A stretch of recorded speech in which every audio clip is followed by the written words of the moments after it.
الحمد لله نحمده ونستعينه ونستغفره ونؤمن به ونتوكل عليه ونعوذ بالله من شرور أنفسنا ومن سيئات أعمالنا من يهده الله فلا مضل له ومن يضلله فلا هادي له ونشهد أن سيدنا محمدا عبده ورسوله صلى الله تبارك وتعالى عليه وسلم. أما بعد فأعوذ بالله من الشيطان الرجيم. بسم الله الرحمن الرحيم. لقد كان لكم في رسول الله أسوة حسنة لمن كان يرجو الله واليوم الآخر. صدق اللہ العظیم. بزرگوں اور دینی بھائیوں، ربیع الاول کا یہ مہینہ چل رہا ہے اور تقریباً آج 22 یا 23 تاریخ ہے. اس مہینے کا تیسرا عشرہ شروع ہو گیا ہے اور اختتام پذیر کو ہے. اس مہینے میں حضور اکرم صلی اللہ علیہ وسلم کا ذکر خیر آپ کے سامنے کیا جا رہا ہے. پچھلے ہفتے کچھ باتیں آپ کے سامنے آئی تھیں، ان میں سے کچھ میں آپ کے سامنے دہرا دیتا ہوں. حضور اکرم صلی اللہ علیہ وسلم کی پیدائش سے قبل حضور کے والد محترم کا انتقال ہو چکا ہے. حضور یتیم پیدا ہوئے. جب آپ پیدا ہوئے تو عجیب طرح کے معجزات سامنے آئے اور دنیا کے حالات بدلنے شروع ہو گئے. آپ کی والدہ نے دودھ پلایا، اس کے بعد صوبیہ نے دودھ پلایا، اس کے بعد عرب کے دستور کے مطابق حضور اکرم صلی اللہ علیہ وسلم کو حضرت حلیمہ سعدیہ رضی اللہ تعالیٰ عنہ کے حوالے کر دیا گیا. کیونکہ عام طور پر دیہات کی آب و ہوا شہر کی آب و ہوا سے زیادہ اچھی ہوا کرتی تھی، اور دیہات کے اندر بچہ کھیلتا بھی تھا، کبڈی بھی کرتا تھا، اور اس طرح کے وہاں کی آب و ہوا اچھی ہوا کرتی تھی. بچے کا بدن مضبوط ہو جایا کرتا تھا اور اس کی ہڈیاں مضبوط ہوتی تھیں. اور زبان کے اعتبار سے عربوں کی جو زبان تھی عربی، تو وہ شہروں کے مقابلے میں گاؤں کی زیادہ اچھی تھی. اس لیے عرب کے لوگ جو شہری ہوا کرتے تھے وہ اپنے بچوں کو دیہاتوں میں یعنی گاؤں میں بھیج دیا کرتے تھے دودھ پینے کے لیے، تاکہ یہ بچہ جلدی بڑا ہو جائے، اس کی ہڈیاں مضبوط ہوں، پیور مال پیے کھائے اور زبان بھی اچھی سیکھے، زبان میں چاشنی ہو اور شیرینی ہو. اسی لیے حضور اکرم صلی اللہ علیہ وسلم کو حضرت سعدیہ حلیمہ رضی اللہ تعالی عنہ کے حوالے کر دیا گیا. تقریباً حضور اکرم صلی اللہ علیہ وسلم 4 یا 5 سال حضرت سعدیہ حلیمہ رضی اللہ تعالی عنہ کے یہاں پر رہے ہیں. آپ نے ان کو دودھ پلایا. جب مدت رضاعت پوری ہو گئی، دودھ پلانے کی مدت پوری ہو گئی، 2 سال کی، تو حلیمہ سعدیہ رضی اللہ تعالی عنہ حضور اکرم صلی اللہ علیہ وسلم کو ان کی والدہ سے ملانے کے لیے مکۃ المکرمہ لائی.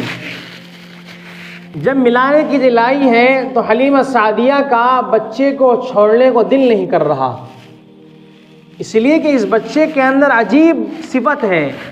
اس بچے کے آنے کی وجہ سے حلیمہ سعدیہ رضی اللہ تعالیٰ عنہ کے گھر میں خوشیاں آ گئیں، خیر و برکت آ گئیں.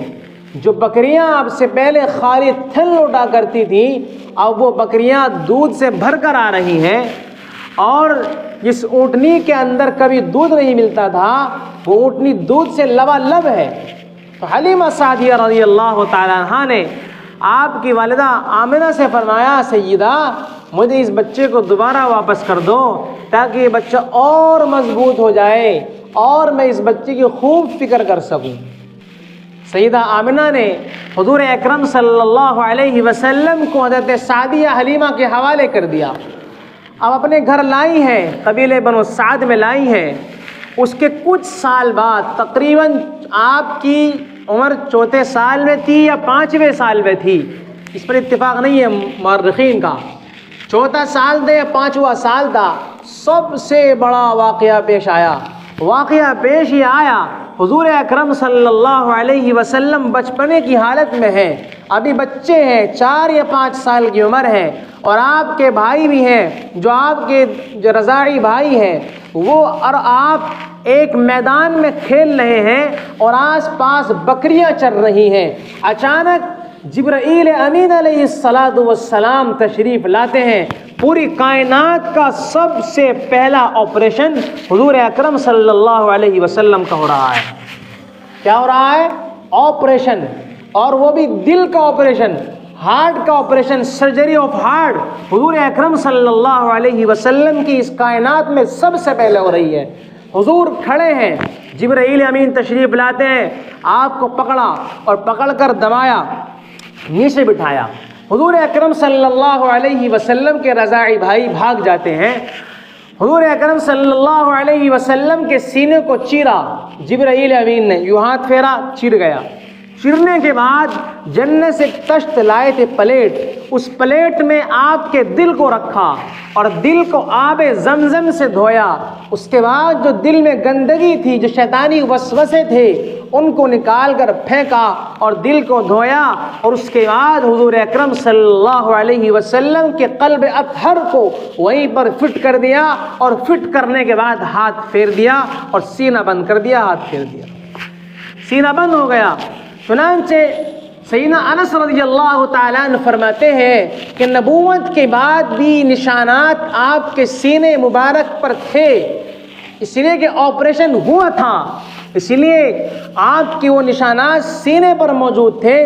جو آپ کے بھائی بھاگے تھے وہ اگر پہنچے، اماں ابا ایسا میرے بھائی کو لوگوں نے پکڑ لیا ہے، سفید کپڑوں میں ہے، فوراً حلیمہ سعدیہ رضی اللہ تعالیٰ عنہ اور آپ کے شوہر حارث بھاگے بھاگے دوڑے دوڑے آئے ہیں۔ دیکھا تو محمد صلی اللہ علیہ وسلم کا چہرہ، ان کا جو رنگ اترا ہوا، اور کھڑے ہیں لونہ متغیرن، تو وہ کھڑے ہوئے ہیں۔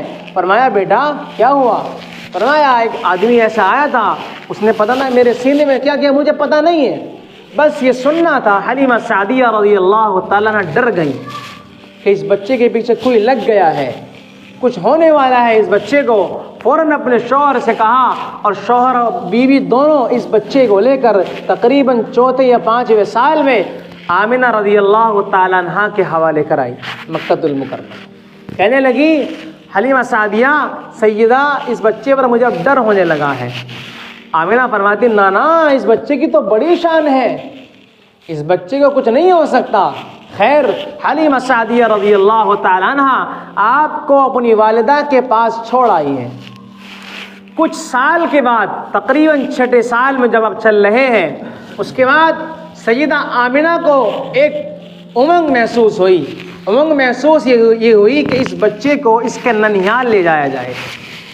ہوتی ہے عام طور پر ماؤں کو، بچہ پیدا ہو گیا اس کو لے جائیں اس کے ماموں سے ملانے کے لیے، اور پیدائش سے قبل حضور اکرم صلی اللہ علیہ وسلم کے والد محترم کا انتقال ہو چکا تھا، تو دل چاہ رہا تھا کہ اس بچے کے باپ کی قبر پر بھی جایا جائے اور اس بچے کو اس بچے کے ماموں سے ملایا جائے۔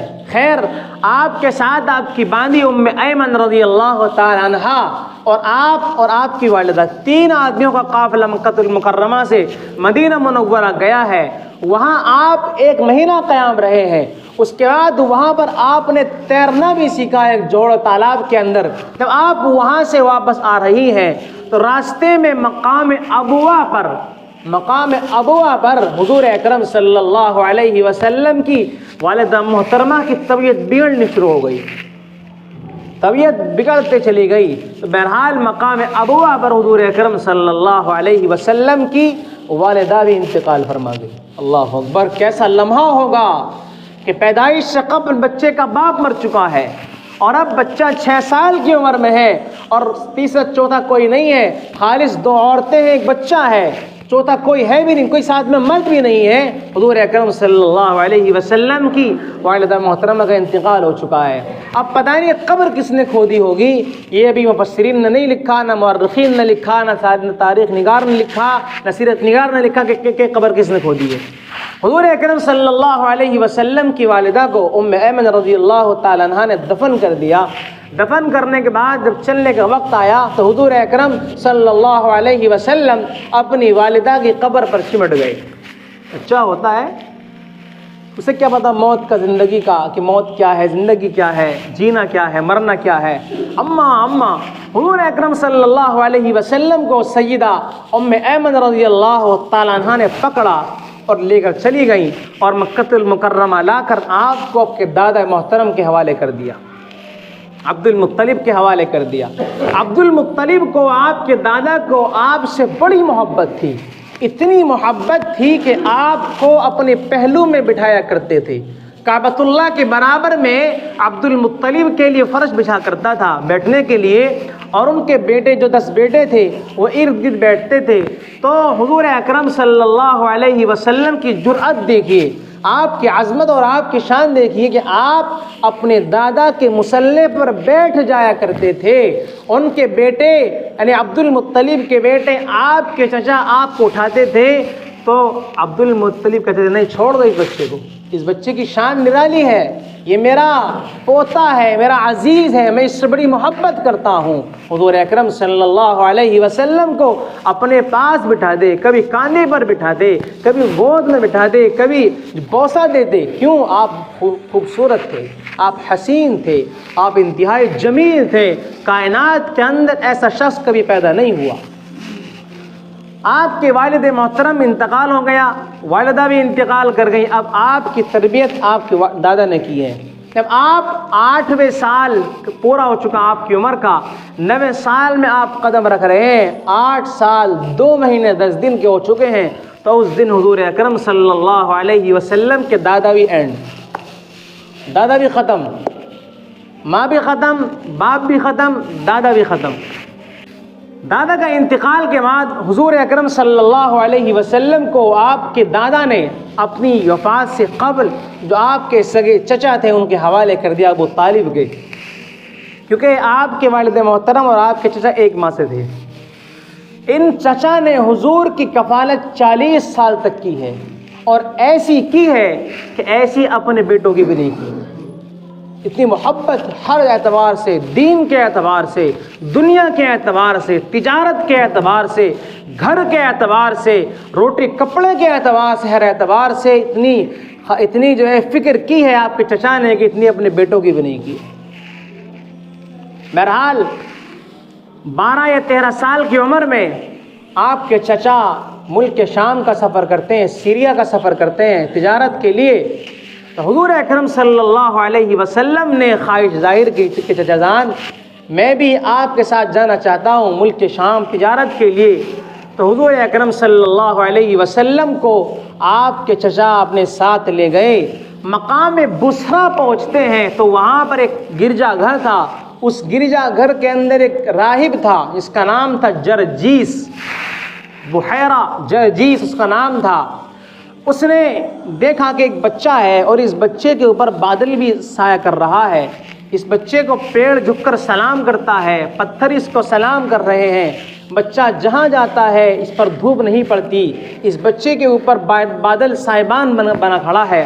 تو اس گرجا گھر کے مالک نے, اس پنڈت نے, اس جو ہے پادری نے پورے قافلے کی دعوت کی. اب حضور اکرم صلی اللہ علیہ وسلم اس وقت اپنے بھیڑوں کے پاس تھے, اونٹ کے پاس تھے. جب دعوت کا وقت آیا پورا قافلہ اس کے گرجا گھر میں پہنچا.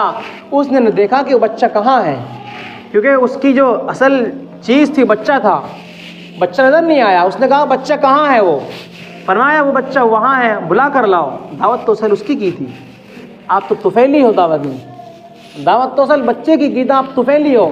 اس کو لایا گیا. لانے کے بعد اس نے پوچھا کہ اس بچے کا ولی کون ہے؟ فرمایا ابو طالب. فرمایا یہ بچہ نبی بننے والا ہے اور اس بچے کو یہاں سے واپس لے جاؤ اپنے گھر کو. اگر آپ آگے لے گئے تو یہودی اس کو قتل کر ڈالیں, اس لیے کہ یہ بچہ عالموں کا نبی بن کر آیا ہے. اور اس بچے کو میں نے وہ صفت دیکھی ہے اس بچے کے اندر کہ جب یہ بچہ چلتا ہے تو بادل سائبان بن کر چلتا ہے اس کے اوپر, اور اس بچے کو پیڑ پودے اور پتھر بھی سلام کرتے ہیں اس بچے کو. لہذا یہ بچہ نبی بننے والا ہے. اور اس بچے کے دونوں کاندھوں کے درمیان مہر نبوت ہے. یہ نبی کے اوصاف میں شامل ہے کہ آخری نبی پیدا ہوگا, اس کے دونوں شانوں کے درمیان مہر نبوت ہوگی. اس لیے حضور اکرم صلی اللہ علیہ وسلم کو آپ کے چچا ابو طالب نے وہیں سے واپس کر دیا، اور آپ کی عمر تقریباً 12 یا 13 سال تھی، اور آپ نے اس 25 سال کی عمر تک بڑے بڑے کارنامے انجام دیے ہیں۔ ایک جنگ فجار ہوئی تھی، اس میں شامل ہوئے ہیں۔ اس کے بعد حلف الفضول کا بڑا عظیم الشان معاہدہ تھا۔ وہ معاہدہ یہ تھا کہ ہمیں مظلوم کے لیے کھڑا ہونا ہے، جہاں پر بھی ظلم ہوگا ہم ظلم کا سدباب کریں گے اور مظلوم کا ساتھ دیں گے۔ چنانچہ آپ نبی بننے کے بعد بھی فرمایا کرتے تھے کہ اگر مجھے اب بھی کوئی اس معاہدے میں شامل کرنا چاہیے، مجھے بلائے گا تو وہ مجھے پسند ہے سرخ اونٹوں سے زیادہ۔ اسی کہ حضور کی چاہت تھی کہ امن پھیل جائے، ظلم دور ہو جائے اور لوٹ مار دور ہو جائے، اس لیے حضور اکرم صلی اللہ علیہ وسلم اس حلف الفضول کے معاہدے میں شامل ہوئے، اور آپ نے تاریخ رقم کر دی کہ امن ہونا چاہیے، دنیا کے اندر لوگوں کے درمیان امن ہونا چاہیے، چین ہونا چاہیے اور ظلم نہیں ہونا چاہیے۔